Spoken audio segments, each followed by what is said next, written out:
Oi gente, tudo bem com vocês? Eu sou a Mariana, sejam muito bem-vindos ao Samari. Aqui no meu canal eu falo de casos sobrenaturais, criminais e, por que não, filmes e agora séries também nessa mesma linha.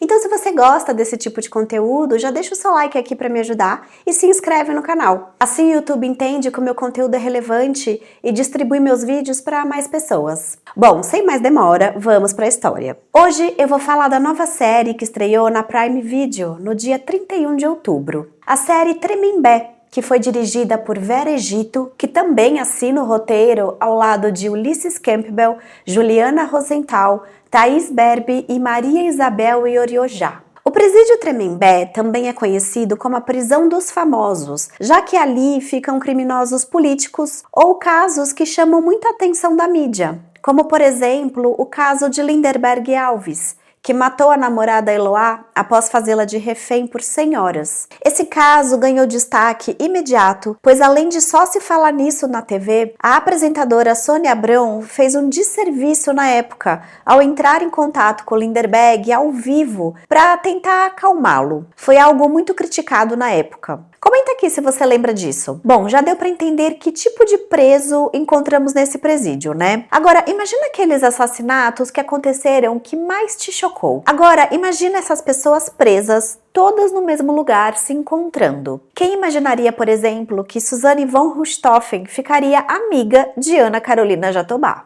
Outro caso midiático que deixou o Brasil revoltado com tamanha crueldade dos Nardoni contra a pequena Isabela. Enfim, eu vou falar sobre essa série, mas eu quero deixar claro que tudo que eu trouxer aqui é baseado na minha opinião. A opinião de uma telespectadora que acompanhou todos esses casos criminais na época em que aconteceram. Na verdade, eu acompanho esses casos criminais desde a época da Daniela Pérez, que era filha de Glória Pérez e teve sua vida tirada nos anos 90. Para quem não se lembra ou não conhece desse caso, ele foi noticiado como um assassinato passional, como se Daniela tivesse algum envolvimento romântico com o seu assassino. Porém, nada disso foi real e, graças aos esforços de Glória Pérez, a lei no Brasil mudou, onde o crime de homicídio passou a ser considerado como um crime hediondo, garantindo maior tempo de prisão para quem cometer esse tipo de crime. E décadas depois, ela ainda conseguiu limpar a imagem da filha, pois muitas pessoas até hoje acreditavam de que Daniela tinha tido um caso com o homem que a matou. E hoje sabemos que toda essa história foi criada pela mídia na época para vender mais notícia. Tudo isso é relevante eu trazer aqui, pois os casos que a série aborda são todos hediondos, onde os envolvidos pegaram mais de 30 anos de prisão. Mas agora, voltando para a série e já avisando que vai ter spoiler, então se você ainda não assistiu, para tudo e vai lá assistir primeiro e depois você volta aqui. Enfim, o que eu mais achei legal é que a série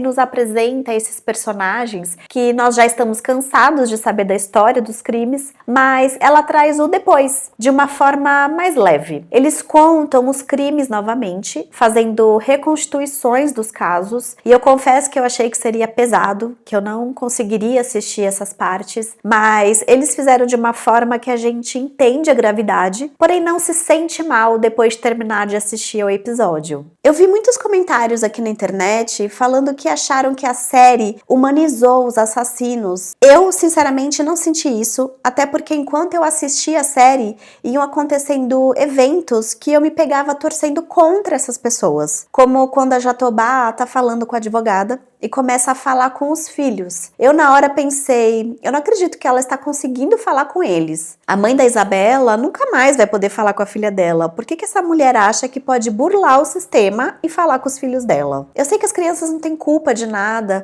mas eu fiquei indignada nessa hora e me deu essa sensação. Então é só mais um motivo que eu acredito que, na verdade, eles não estavam tentando humanizar. Mas, de novo, essas foram as minhas impressões. Em nenhum momento eu me solidarizei com essas pessoas, muito pelo contrário. Eu achei que no caso da história da Suzane, por exemplo, eles deixaram bem claro de como tudo que ela fazia ali dentro era para se proteger ou para se beneficiar de algo. Desde o seu envolvimento com o Sandrão, até o namoro forçado que começou a ter com o irmão de uma de suas colegas ali dentro, e que foi deixado bem claro na série que ela só começou esse romance para conseguir ter direito às suas saidinhas. E para quem não não sabe, saidinha é um benefício legal previsto na Lei de Execuções Penais brasileira, que permite a detentos do regime semiaberto que cumprem determinados requisitos saírem temporariamente do presídio. Só que para isso, o detento precisa ter um lugar para ir, uma casa para ficar durante o tempo que a saidinha permite, podendo ser até 7 dias seguidos. Mas quem abrigaria Suzane? Ela matou os pais de seu irmão, os filhos de seus avós, os irmãos de seus tios e por aí vai. Não sobrou ninguém da família para ficar do seu lado. E se vendo sozinha e sem saída, ela entendeu que poderia não conseguir sair da cadeia, mesmo que por esse curto período de tempo. Então aqui a gente já vê tudo que ela fez e como ela articulava situações para um bem maior, no caso, para o seu próprio bem. Mostrou ainda a rivalidade dentro da cadeia e o triângulo amoroso entre ela, Elise Matsunaga e Sandrão. Seu nome verdadeiro é Sandra Regina Ruiz e ela foi interpretada pela atriz Letícia Rodrigues. Agora, falando um pouco desse relacionamento, quem imaginaria esse plot twist? Sandrão é a pessoa mais importante do presídio,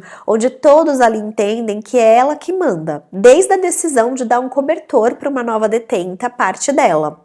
Então a Suzane, percebendo isso, começa a se envolver com o Sandrão para conseguir proteção e ter todos os benefícios que viriam dessa relação. A série mostra logo no começo toda uma trama que a Suzane arma para conseguir sair da prisão em que ela estava e ir para Tremembé. As presas não gostavam dela. Imagina uma menina de classe alta, toda princesinha, que mandou matar os pais a pauladas. Suzane entendeu logo que não dava para ficar sozinha e se aliou com a mais forte em busca dessa ajuda. Eu gostei bastante do desenrolar da série, mas eu acho que de muitas opiniões que eu vi na internet, eu concordo com uma, de que deram muito tempo de tela para o Christian Cravinho, deixando de lado a Elise, por exemplo, que teve menos destaque do que ele. A história de Christian tinha sim que ser contada. Esse triângulo amoroso que ele teve com a sua esposa e um dos detentos do presídio foi muito interessante. Foi legal ver como ele se sentiu com isso, querendo se convencer de que vivia duas vidas separadas,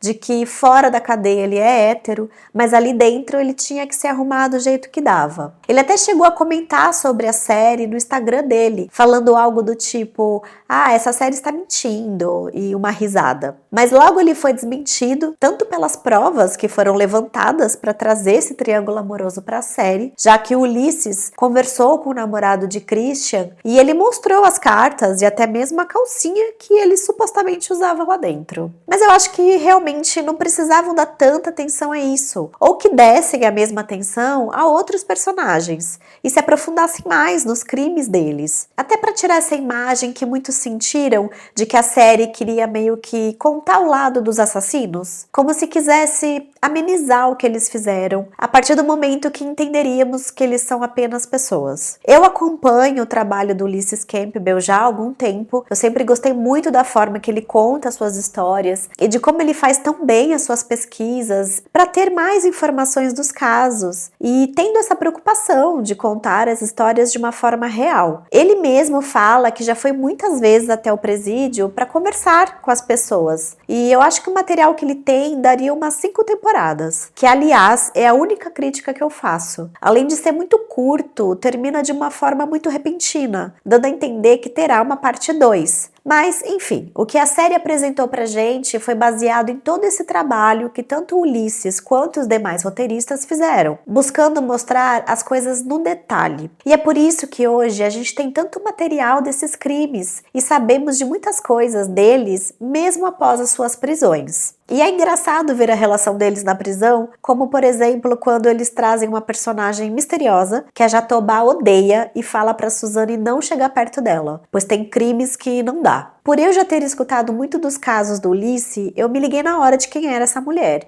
mas foi algo novo para mim ver que dentro do presídio eles se julgam conforme o grau do crime cometido pela pessoa. Eu não vou contar aqui o que essa amiga fez, para não estragar a experiência de quem ainda vai assistir a série. Mas a personagem se chama Poliana, então presta atenção nela, até mesmo porque ela não recebe uma atenção grande da série, mas é importante que ela apareça na saga para explicar essas pequenas situações de dentro da cadeia, de como a Jatobá se aproxima da Suzane e até mesmo a saidinha que a Suzane mais pra frente vai conseguir graças a esse novo namorado que é irmão de Poliana. E gente, essa é uma série de muitas camadas. Eu até entendo as pessoas que não gostaram muito por acharem que a série acabou humanizando os criminosos, como quando mostra o Daniel Cravinho tentando se matar.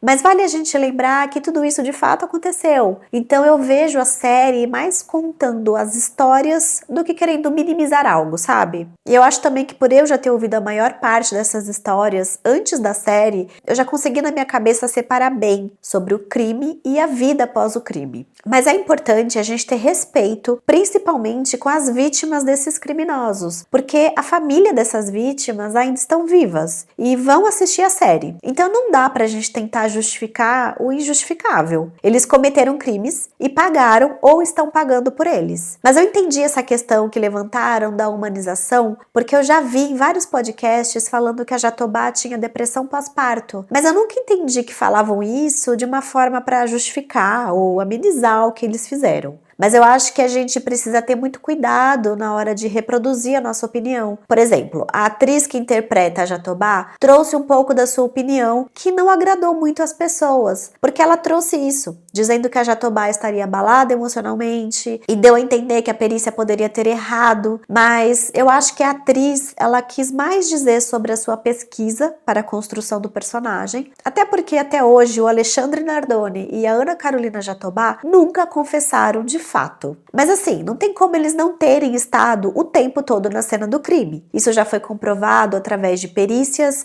julgamento e a condenação. Então a história que eles contam ou que eles fazem para se sentir menos culpados não pode influenciar as pessoas a darem uma segunda chance para esse caso. E a gente precisa tomar muito cuidado em quem a gente admira. Mais que isso, a gente precisa saber separar o real da ficção. A série Tremembé conta a história de assassinos e as suas vidas na cadeia. Não é para você ir lá seguir esses criminosos. Eles são famosos, porém não por um bom motivo. Então, nós, como pessoas boas que somos, temos que dar o exemplo e não seguir, admirar ou querer ter qualquer tipo de contato com essas pessoas. Eu acho que o que causou um pouco de desconforto em alguns foi isso também. Porque depois da série, as pessoas começaram a procurar as mídias sociais dos criminosos e começaram a segui-los, dando engajamento para eles. E, gente, não façam isso. Eles têm sim agora o direito de retomar a vida, apesar de muitas vezes eu não concordar com a pena ou o tempo de prisão que eles levam por crimes tão horríveis, mas eles foram julgados e, dentro da lei, cumpriram o que tinham para cumprir. Agora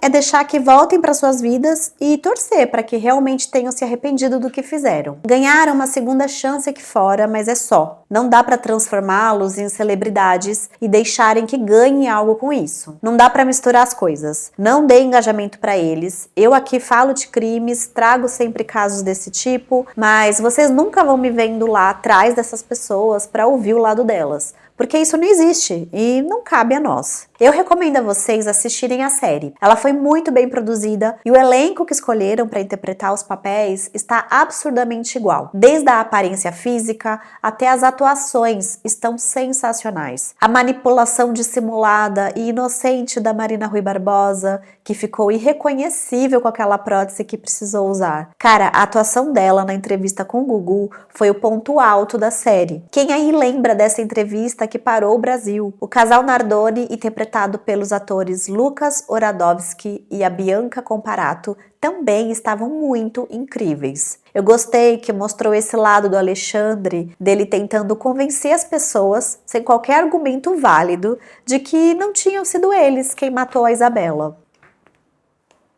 Você vai ficar com o rabo para as pessoas? E dando para ver claramente que ninguém ali estava acreditando nele. Eu sei que tem coisas ali que foram construídas para caber na série, mas isso é fato, eles sempre se declararam como inocentes. E acho que nunca vão assumir o que fizeram. Em uma tentativa de ser ouvido, o Alexandre conta sua versão da história para o também preso Assir Filó, ex-prefeito e jornalista, que foi interpretado pelo ator Marcos de Andrade. Assir resolveu usar seu tempo preso para contar a vida de todos os detentos e tudo de errado que acontecia dentro do presídio. Ele lançou o livro Diário de Tremembé, o Presídio dos Famosos. Ali ele relatou todos os depoimentos dos presos e inclusive fala da liberação indevida do médico estuprador Roger Abdelmaci, que abusava de suas pacientes após sedá-las. Roger buscou o tempo todo conseguir cumprir pena domiciliar ou em um hospital, tentando assim se livrar da vida do presídio. Teve ainda a brilhante interpretação da atriz que fez o papel de Elise Matsunaga.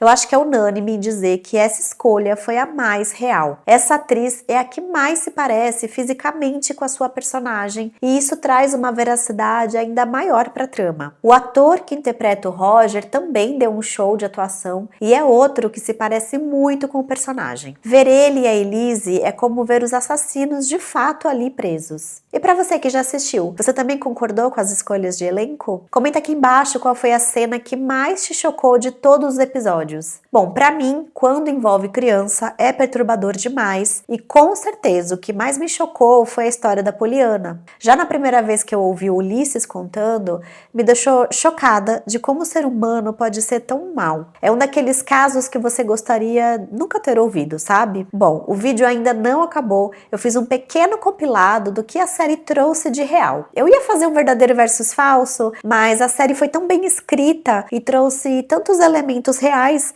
que ficou difícil identificar o que era inventado. Mas segue o que eu consegui encontrar. Primeiro fato, Duda, o personagem que interpretou o caso romântico de Christian Cravinho, ele realmente existiu? Sim, exatamente como a série relata. Christian se envolveu com um dos detentos, que na vida real se chama Ricardo de Freitas Nascimento. Ele tinha 26 anos quando foi condenado por assalto à mão armada e levado para a casa de detenção. Por ser filho de policial, conseguiu ir para Tremembé, que era considerado o presídio mais seguro se comparado aos outros. O relacionamento deles, porém, chegou ao fim quando Christian conseguiu cumprir sua pena em regime semiaberto. Segundo fato, a entrevista que Suzane deu ao programa do Gugu foi real? Sim, gente, por mais absurdo que pareça, de fato, Suzane e Sandrão deram uma entrevista ao programa do Gugu. E até me atrevo a dizer que foi a partir daí que as pessoas começaram a criticar o programa do Gugu, que sempre teve um teor bem sensacionalista, claramente visando apenas a audiência para a emissora. Funcionava bem nos anos 90, mas não caiu tão bem após os anos 2000. A entrevista foi bem criticada também, pois Suzane supostamente teria recebido dinheiro para aparecer. A quantia nunca foi revelada, mas se sabe que não foi de graça. O triângulo amoroso entre Elise, Suzana e Sandrão foi real? Sim.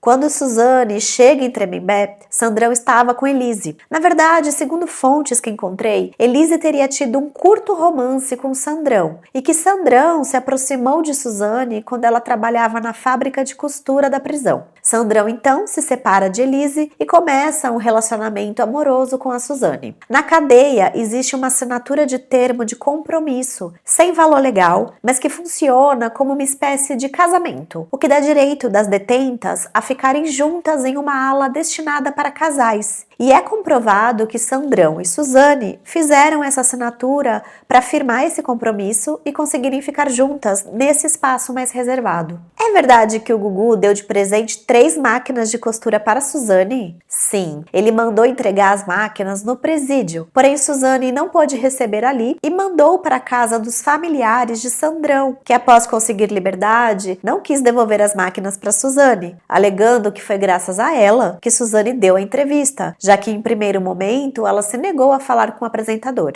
Sandrão teria convencido então e por isso teria direito sobre os ganhos de Suzane.